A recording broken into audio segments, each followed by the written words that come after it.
Araka ny nanarahantsika azy teo dia ny fionan'ireo vondrony candidat fana tamin'ny fivitana solombavomboaka atao Toliary ny fanadihadinana rahantsika teo iny fa nivoaka tamin'ny fahanginana ihany koa ny solidarité parlementaire pour le vrai changement izy ireo moa dia nandefa antso miantefa amin'ny candidat amin'ny rahalahy fanana tamin'ny fivitanana filoham-pirenena farany teo. Namoaka ny heviny mikasika ny toetra rahapirenena ny vondrona politika solidarité parlementaire pour le vrai changement indrindra mikasika ny fifidianana filoham-pirenena fiodinana faharoa ho azy ireo tokoa dia tokony ekena izay valim-pifidianana avoakan'ireo androm-panjakana amsahana ny fifidianana.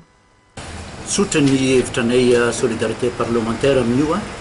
satria ny anay resaka cohérence zany hoe betsaka ny candidat nifaninana tamin'ny premier tour présidentiel nresantsika nisy telo amby telopolo vitany résultat nanaiky ireo raiky amby telopolo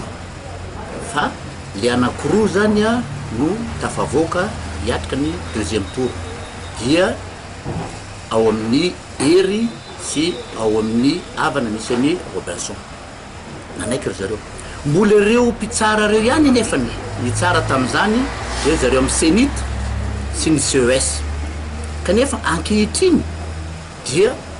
to misy hafahafa ny fandraisany sasany ny fitsarana ka ny anay ozanay hoe ny anay dia tsotra izahay efa nankatoa an'ireo fitsarana nataon'ny Sénite tamin'ny premier tour sy ny CES tamin'ny premier tour dia mankasitraka koa zany zay sy manome fitokisana na fitsarana zay ataon'ny zareo reo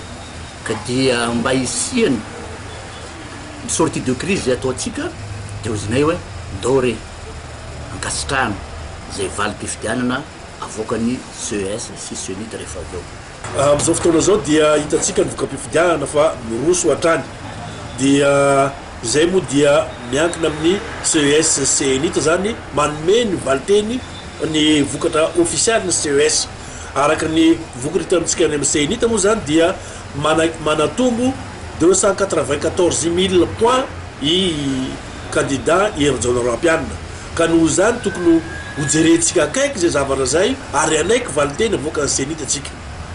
zay zany no afatra ho apetraka amintsika tsirairay satria efa nanaiky atsika tamin'ny premier tour dia tokony anaiky koa tsika amin'ny deuxième tour io zany vokatra ny apetraka ny Sénite sy ny CES aty amintsika. Nandefa antso amin'ireo candidat roa mpifanandrina dia Andriamatoa Jean-Louis Robinson sy Radional Mampiarina Hery koa ny solidarité parlementaire pour le vrai changement. Ny antsoavo atao dia ny hoe mba tsy hitanila ry zareo amin'ny fikarakarana sy famoahana zany fifidianana zany tsy hijery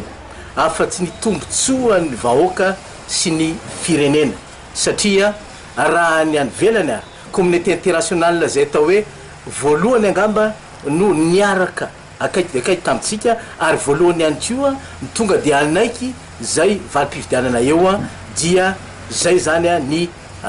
etaeta apetraka farany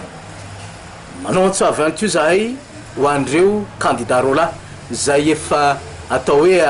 nifanaiky zany sy nanaiky zany valim-pifidianana zany ary indrindraindrindra manao antsoavo amin'izay lany eo raha ny hita moa zany dia ny candidat Radional Mampianina no lasa lohany amin'izao fotoana zao ny CES sy ny Sénite mbola andika zany zavatra zany amin'ny valitenin-jareo farany dia mangataka zay hijerevana zany vahoaka ray manontolo tsy tokony hisy intsony mafanaovana zanaky tsy ala hafa ary tsy tokony zay mahareseo zany tsy tokony anao hoe ieboebo na anilika sasany fa hitondra ny vahoaka sy malagasy rehetra araky ny zay tokony ho izy. Nampitandrina koa izy ireo fa izay candidat filoham-pirenena maharesy dia tsy tokony irehare fa koa tokony hamaly zay etaetan'ny vahoaka malagasy.